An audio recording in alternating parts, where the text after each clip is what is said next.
ನನಗೆ ನಾನು ಹೇಳಿದ್ದನ್ನ ಒಬ್ಬ ಮುಂದೆ ಇರೋ ವ್ಯಕ್ತಿ ಮಾಡಿಲ್ಲ ಅಂತಂದ್ರೆ ನಾನು ಬಹಳ ಬೇಗ ಹರ್ಟ್ ಆಗ್ಬಿಡ್ತೀನಿ. ಯಾಕೆಂದ್ರೆ ನಾನು ಅವ್ರಿಗೆ ಫುಲ್ ಟೈಮ್ ಕೊಟ್ಟಿರ್ತೀನಿ.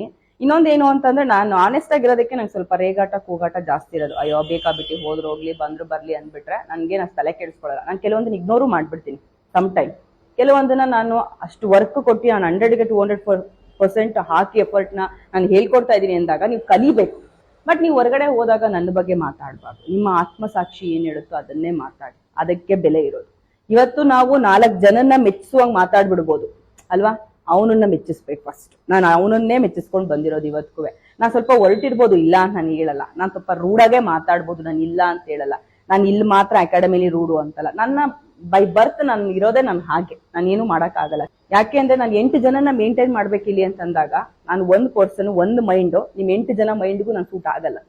ನಾನು ಇಲ್ಲಿ ಸೂಟ್ ಆಗೋ ಅವಶ್ಯಕತೆ ಇಲ್ಲ ಯಾರಿಗೂ. ನನ್ನ ವರ್ಕ್ನ ಹೇಳ್ಕೊಡ್ಬೇಕಷ್ಟೇ. ನಾನು ಇಲ್ಲಿ ಯಾರಿಗೂ ಸೂಟು ಆಗಲ್ಲ. ಕಟ್ಕೊಂಡ್ ಗಂಡನೇ ಸೂಟ್ ಆಗಲ್ಲ, ಹುಟ್ಸಿದ ಮಕ್ಳೇ ಸೂಟ್ ಆಗಲ್ಲ. ಯಾರಾದ್ರೂ ಸೂಟ್ ಆಗ್ತಾರ? ಇಲ್ಲ ಅಲ್ಲ. ಬಟ್ ಇವಾಗ ನಮ್ಗೆ ಏನ್ ಬೇಕಾಗದು? ವೃತ್ತಿ ಸೂಟ್ ಆಗ್ಬೇಕು.